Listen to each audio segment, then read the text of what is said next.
Hello there, Sir from 17 once again. This is my Uncharted 2 Remastered brutal difficulty walkthrough. This is the 18th level of the game, and it is called Heart of Ice. Has nothing to do with Mr. Freeze, unfortunately, but it is pretty snowy. So at the beginning, you're going to be trading plates with... His name is Temzin, apparently. I call him Chapu. If you've not played Final Fantasy X, you probably don't know who Chapu is, but...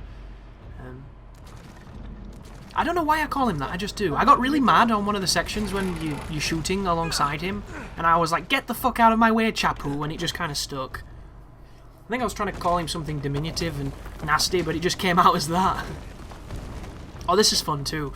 If you try and climb this too quickly and you're jumping up to grab the thing at the top, you'll just fall and die on this section. You have to move to the left and reach and grab it. You cannot jump to it, it seems, because the game's detection will just get you killed. And I actually died on this section here more times than I died on Lazarevich. So that just goes to show how dumb the detection at times can be during the platforming. And as much as that is my fault for trying to speed it up, why is there an option to jump quickly through the platforming when it doesn't detect things right? Seems stupid to me, especially considering God of War on the PlayStation 2 mastered it. You could skip all the jumping if you did it fast enough. Like, straight up just do it really quick. Like, even Prince of Persia, which I think these games are a logical extension of what Prince of Persia would have been if Ubisoft didn't kill it and then start making Assassin's Creed. Which is hilarious, because Assassin's Creed's going to go on forever, and, you know, Prince of Persia stopped before it became the enemy. And I don't think Assassin's Creed's going to do that, because it's like printing money for Ubisoft, because every motherfucker buys it, and I'm hoping the new one is really good, because they're trying a lot harder than they did with Unity, and it's a completely different time zone, so I'm actually going to be picking up Assassin's Creed Syndicate, which will be the first Assassin's Creed I've bought on release since Assassin's Creed 2, because I think 2 was the last truly great one, and then Black Flag was a really, really great game, but it should have been Assassin's Creed 3. And there should have been no Brotherhood, there should have been no fucking Revelations, it shouldn't have been, you know, Cash Cow McCoy. Ugh, it makes me very sad. But suffice to say, I have a surprise project coming this month, because I'm not busy enough with all the walkthroughs I'm making at the moment, which has been 5 in 1 week. You heard that right, it's insane. That's why I sound so weird, because my throat's practically dying. But I'm going to be doing a 100% sync walkthrough for the main missions on Assassin's Creed Syndicate. And I'm probably going to be changing the language of the game to something foreign, because I cannot stand the accent of the main guy, which is going to be great. But everybody asked me to cover Assassin's Creed ever since I started this channel, and I always said I'm not going to do it because there's no difficulty to those games, they practically play themselves. But now that there's this whole 100% synchronization to it, and now that apparently the gameplay mechanics are more complicated and more satisfying, I'm actually going to do it. So hopefully it's successful, but we'll see. So here is going to be some standard platforming in a clock tower-esque location. Massive fan of clock towers in games ever since Castlevania 64. Or any of the Castlevanias really, because they've all kind of had the clock tower. But 64 stands out to me because it was a very influential game, because it was 3D, and a lot of people don't like it, but I thought it was a really good game. It was just very hard with some really bad checkpoints. So I look around on these moments because I'm always curious as if you can do something different, because it looks like you'd be able to climb something else here, and I want to climb something else. I want to find something silly and awesome, but then it's just like, but if I walk back in here, I can do what it wants me to do, which is to go over there, and you're like, oh, that's a shame. Thought it was going to be something cool. But no, it's just this. And then you swing across the chasm, jump onto that beast, and there's a little vignette here I've kept in, because it's a shorter one. And that happens all the time on this game, these moments. Every time you've seen it go to dip to black and then come back again, there's been a moment where I'm trimming out something the game shows you. And it shows you so much stuff. And on your first playthrough, it is involving, it is interesting. But on an additional playthrough, they really should turn that stuff off, dude. But you know that's how the game functions. So it's the reason why everything scripts, because it's all programmed to trigger other events. So if that doesn't work, then the next bit doesn't work. And there's so many different triggers like that. But press the switch, and then we can pretty much get to the end of this temple. So be careful going down ladders too.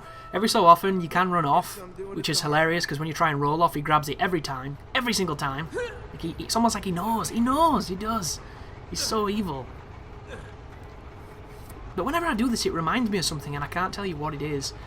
It really reminds me of something. It might have been the Prince of Persia that they made for the Xbox 360 and the PlayStation 4. I think it reminds me a little bit of that. Which, if you ever played that, it was a really strange Prince of Persia. There was an emphasis on combat, so the combat was this one-on-one, you know, really kind of long fight, duels-esque situations against these creatures. And there was only a handful of combat moments in the game, but when they happened, they were kind of like boss fights. It was a little bit like Shadows of Colossus, where, you know, you fight one big Colossus and then you don't see anything for a while, and then you fight another big thing. Only these were just generally one-on-one fights. And then the platforming was really nice, and the colour scheme and, you know, the design and everything was great. It had Nolan North as the voice of everyone.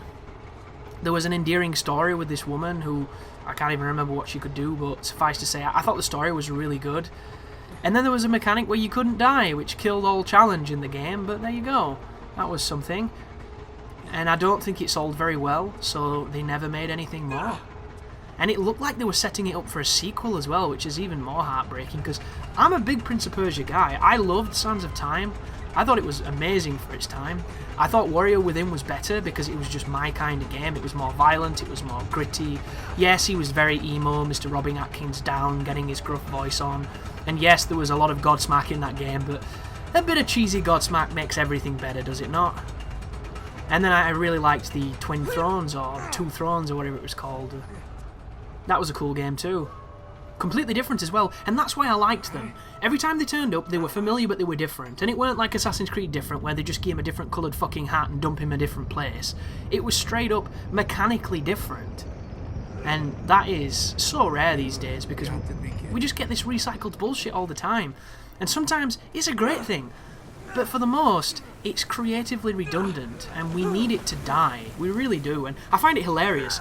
The EA, CEO says, when you're doing remasters, it shows that you've run out of ideas. Yet this is a guy who makes annualized fucking franchises that just pump out a new game every year, and the only thing different is the box cover. Like, come on, dude, Madden 9 million, and now you can pass the ball to someone in the crowd, or whatever.